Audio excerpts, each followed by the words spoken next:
Welcome to Loadout TV. I'm your host, Kevin Harrison, and I have with me, as always, my regular co-host. Hey, I'm DJ. And I'm Trey Fuquay. And we're here to bring you news about what's going on in the gaming world. But before we get to that, let's start talking about what we've been playing this week. So DJ, what have you been playing? I have been playing a lot of League and a bit of Dishonored. Okay, cool. And Trey, how about yourself? What have you been playing? Well, primarily XCOM since it came out, and also messing around with Minecraft, trying to make another video, see how that goes. Cool. Hope that's going well. Me, I've been on a glut of just a bunch of different games, mostly XCOM, Borderlands 2, a little bit of World of Warcraft, and now Dark Souls, mainly because they all have DLC that just managed to come out, and more on the pipe coming down. But we'll get to talking about DLC later. Let's get to the biggest news story of this week, talking about Medal of Honor. Medal of Honor Warfighter came out this week from EA, looking to capitalize on the modern shooter brought forth from Call of Duty's Modern Warfare. Many reviewers were at a bit of a loss this week for not getting their early review copies. Instead, EA elected to have them buy copies that came out at retail due to a massive day one patch that introduced more than 100 different bug fixes. So, DJ, Trey, some of the bug fixes that were announced for Medal of Honor included things like basic friend joining and friend adding during multiplayer games, increased accuracy from server-side aiming prediction, and then other odd things for multiplayer matches like helicopters being called in for losing teams, but even stuff for single players such as sniper tutorials and fixed cinematics and controls. So, and that was just a handful of a list out of 100 different fixes that were expected for day one. So what do you guys think about that? Oh boy. I don't have a problem personally with day one patches. If something was overlooked, something minor, if it was really major, yes, it needs to be fixed. But this sounds like the game's not even finished. Trey, what do you think? Yeah, I'm on the same line of thinking, really. If it's something that just happens to squeak by because it's just like an obscure glitch that's not going to happen most of the time, that's understandable, and I'm glad they fix it as quickly as possible. But when it just seems like you said, it's 100 different items, that tells me that they just haven't had good quality control and haven't tested it properly and just released it and then released that the very next day. So I'm curious, do you think that this is a symptom of wanting to come out in the fall area to, that line up with all these other modern shooters that come out, like Call of Duty, for example, and then Halo 4 will be coming out very soon as being another competitive multiplayer shooter. Do you think that they rushed it through getting done certification? Because certification takes about a month, essentially. They have to have the game done about a month in advance so that they can have it come out on time. Do you think they just try to rush it through to meet with all the other shooters or beat it out to Call of Duty? More than likely, that seems like the case to me. And what do you think? Yeah, I would say so, but something that I'm really interested in seeing and I'm curious about is that when reviewers start to really break down and review the game, are they going to take this patch into account, or are they going to review it as is without the patch? Because it also concerns anybody who buys the game and just doesn't happen to have access to the internet or Xbox Live. Okay. According to the statement that EA had released, they had hoped that most reviewers, when they started out, would not end up playing the game until the patch was installed, so they hoped to consider this 1.01 version to be the official version of it. But instead, like I said, for people that do not have internet connections, this becomes a very, a viable, concern. At the same time, do you think that we've gotten to the point where we should expect everybody in the modern gaming generation to actually have internet now? I mean, no, because you have to pay for it. Not everybody can really afford that. It's especially not, there's a lot of people, here we're on a college campus, a lot of people can't have to pay their own way through and can't afford little extra luxuries like that sometimes. I know, for example, Xbox Live right now is a service you're not paying for right now. I don't ever pay for it all at one, I'll have it on and off whenever I actually have something to play. But DJ, what do you think? I mean, I have Xbox Live, and I assume that most people that will be getting this game will have it, but I still don't think that's a reasonable excuse for having this many bugs in the game and releasing it as is. If there are this many problems in a game that's being released soon, it needs to be delayed. I think I'm pretty much on page with you for that one there. So you can start finding reviews this week for Medal of Honor at many outlets. Before we go on to our next discussion talking about DLC, DJ, you saw some new information this week talking about BioShock Infinite, correct? Yes. So recently there was a trailer released for BioShock Infinite, and they actually had a poll on the Facebook page where you could actually pick things that you wanted to see in the trailer, from the Handyman to the Motorized Patriot to Songbird, Skyrail, Zeppelins, you name it. So it was just video content, wasn't necessarily music or anything like that they picked? Or? Right. And basically the trailer that came out recently showed off more gameplay, some Skyrail battles, some scenes where you and Elizabeth would be fighting enemies, encounters with Songbird, and especially the new vigor powers and how they would affect Booker. Mm-hmm. It definitely looked very cinematic from what I could see. A lot of them may have been pre-scripted sort of, set piece moments, but the game is looking very, very impressive, and it is probably one of, definitely for me at least, for 2013, it's going to be one of my most sought after games when it ends up coming out. Do we have a release date? Because I know they had moved it back from December. February 26th, I believe. But I mean, this also kind of ties into the Medal of Honor stuff, because this game was originally slated for, I believe, October 16th, but it wasn't like there was a major bug, but they said they wanted to push it back a few months just for some extra polishing to make sure that the game was done and finished. Mm-hmm. When we start looking at EA and other models that have been trying to push the modern shooter, we start to see a sort of clockwork schedule that they like to see. For example, you talked about, what was it, Call of Duty had between Treyarch and Infinity Ward? Was it those two that were doing different? Every year they trade off in making a game. So Modern Warfare 3, 2, and the original one were made by Infinity Ward, and World at War, Black Ops, and Black Ops 2 were made by Treyarch.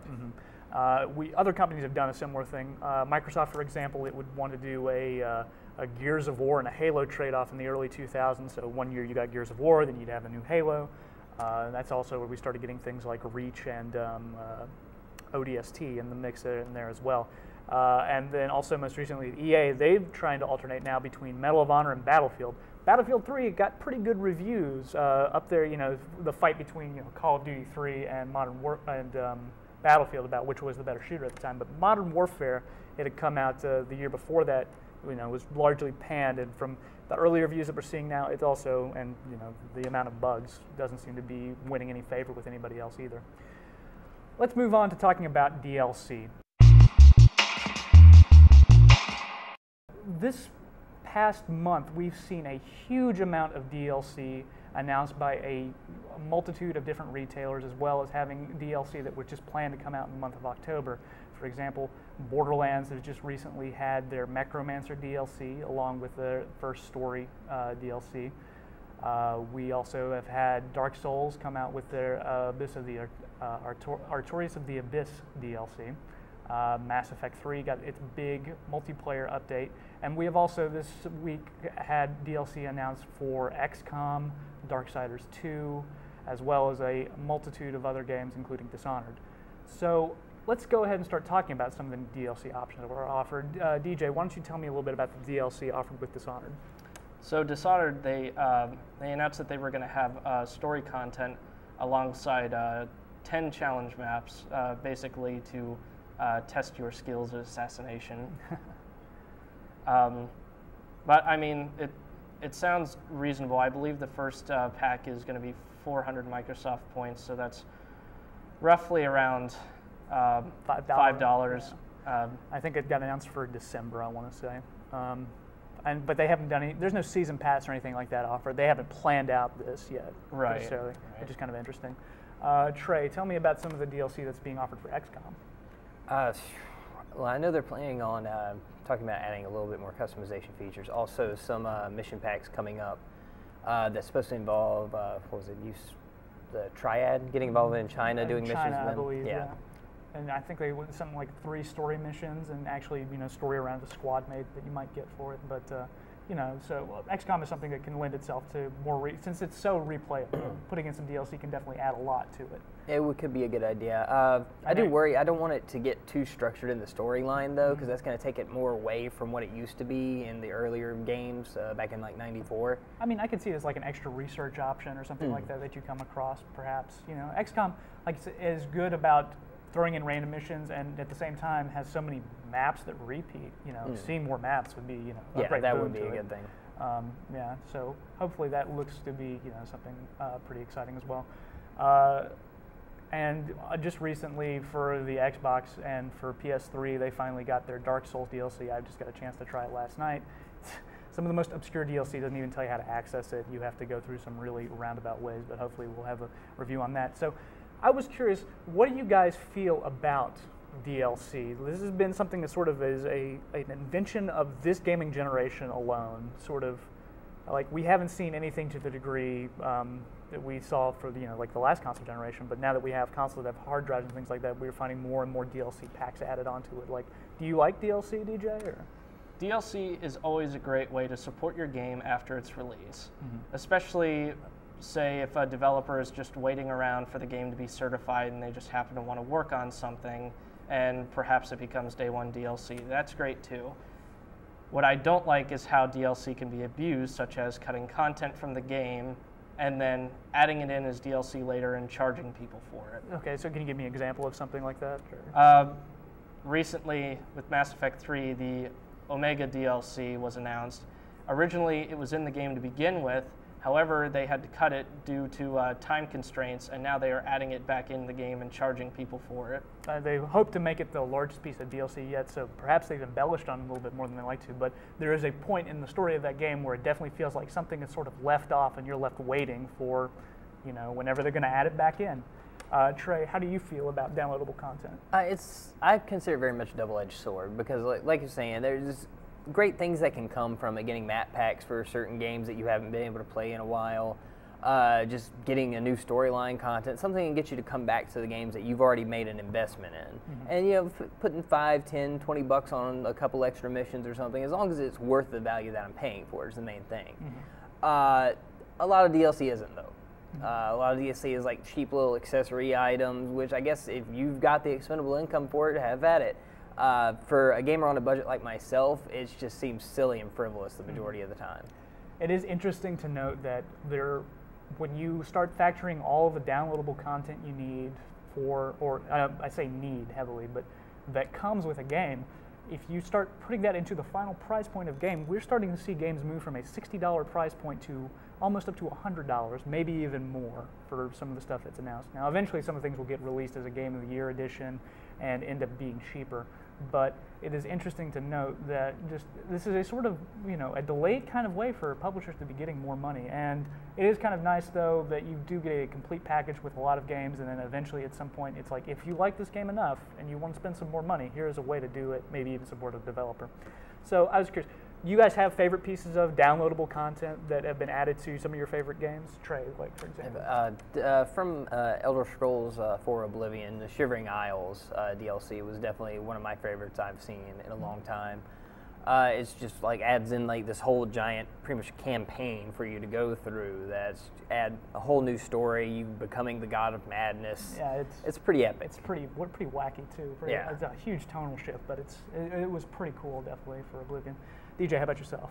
Pretty much all the DLC from Mass Effect 2, and specifically Resident Evil 5's Lost in Nightmares. That callback to survival horror was very well done and very entertaining. And kind of the thing that was missing from Resident Evil 6, wouldn't you say? Yeah, definitely. For me, it's kind of hard to say. I'd say Fallout 3 had some of my favorite downloadable content, Broken Steel in particular, with the extension of the main game past where the cutoff point was initially, opened up this huge world of the bombed out Washington, D.C. and post-apocalyptic eastern United States, which was really, really cool for me. So that's what we've got to talk about DLC, lots of stuff coming up, so keep your eyes on that for your radar. We have some reviews coming up, and then we'll be back to close out the show, so stay tuned.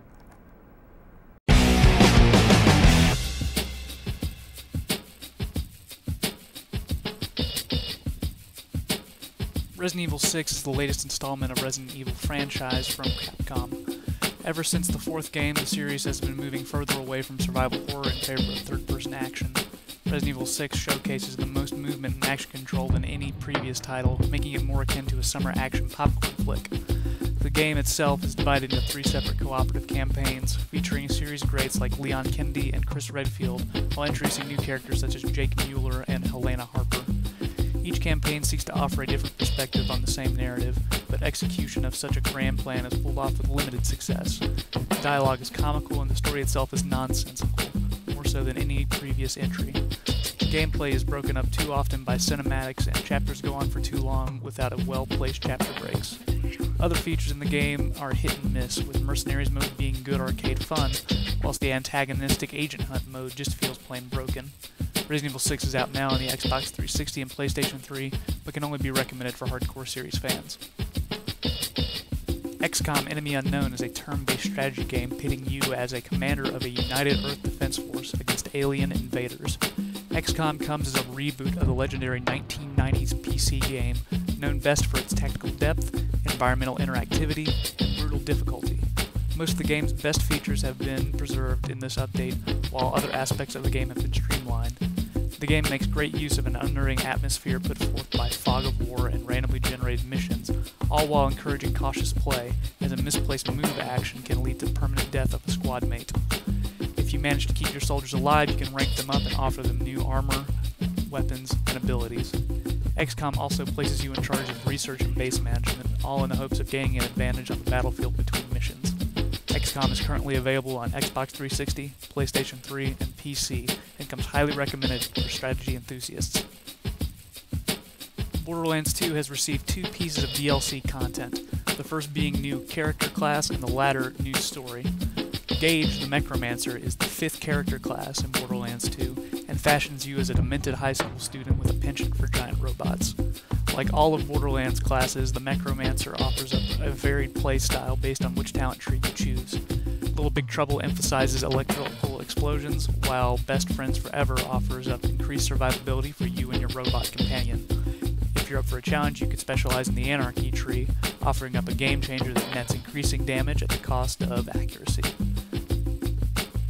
Captain Scarlet and her Pirate's Booty is the first story content for Borderlands 2, and allies you temporarily with the titular Captain Scarlet herself, while you hunt the Dune Seas for the lost treasure of Captain Blades. This piece of DLC takes on a decidedly swashbuckling attitude with pirate puns aplenty, as well as offering plenty of new loot and enemies. The content can be accessed at any point in the game and offers up new in-game boss challenges for characters that have already reached the level cap. Both of these pieces of DLC are available on all consoles for $9.99 or 800 Microsoft points, with the Necromancer being already offered up as free DLC for people who pre-ordered Borderlands 2. And we're back, and we're here to talk just a little bit, it being the month of October, coming around to the very end, and Halloween coming up, we just want to talk a little bit about some scary games. So, Trey, start with you. Favorite scary game? Honestly, I went less scary and more gore factor with mine, Okay. and I chose Splatterhouse, primarily the first 3 that were made. You know, if you know much about the game, is basically you go in and find this cursed artifact in someone's mansion, and Didn't your it end girlfriend up being like gets- a hockey mask, essentially? Yeah, they ended up Or altering it. Was that what it was, Americanized? Yeah, they ended up altering it to keep it from looking like Jason Voorhees. They also, in the original game, took away the machete that you had at the beginning and replaced it with a 2x4, you know, just to try to avoid as much copyright infringement as possible. But basically, you go around and you kill demons. Okay, so sort of interesting twist on it being, you know, sort of having some ties to Friday the 13th in some ways. It was an arcade game, wasn't it? Originally, yeah, it was a side-scrolling arcade beat-em-up, and it evolved like the first one, your girlfriend gets kidnapped. The second one, she gets kidnapped again, pretty much, and the third one actually ends up expanding, however, into a more like 3-dimensional moving environment. You're able to move forward and backwards as well as up and down on the screen, and it actually has branching story paths possible. It didn't have like plays the son of the protagonist or something. That might have been the later one. It was still the main protagonist in the third. I know Midway, I believe, updated it to be on modern consoles. It's just a sort of like hack and slash kind of thing, which is very gory as well, but mostly pan. But still, the originals, you know, it is sort of like a classic, you know, quarter muncher to take a look at. Yeah. DJ, how about yourself? I found that every October it's become almost a ritual for me to play through BioShock again and to pick up Left 4 Dead 2 again. I know BioShock, there are a few scary moments in there, some things that sort of make you turn your head and cringe a little bit, especially with some of the Splicer stories and whatnot. But some other notable scary games that I've enjoyed watching other people play, if not played myself, were Fatal Frame, Silent Hill, Slender, and Amnesia. It does seem like Steam is one of the last great bastions now for survival horror games to be able to find on any platform. Amnesia has got nothing but glowing reviews from the survival horror community. It's like $4 on Steam now. Yeah, it's really well. There's a lot of classic games on Steam that are really cheap. Definitely worth checking out. And for me, I'd have to say my favorite scary game that's come out, not even recently, but was on the was Eternal Darkness for the GameCube, which is one of Silicon Knight's releases. The most innovative part about that game, ended up having you go between history to find different things that sort of evolved around this sort of Cthulhu mythos that was very Lovecraftian, but you'd have psychological horror effects that would affect the game in different ways. You'd lose sanity, and the camera would start tilting, or enemies would appear that weren't there, or then you'd have really weird stuff like your head would randomly explode, but it was all a hallucination, or your memory card got wiped and your save game was corrupt. Yeah. Or the rest of the game was going to come up in a sequel. But yeah. So that's all we've got for you this week. I'm your host, Kevin Harrison. I'm DJ. And I'm Trey Fuquay. We'll see you next time.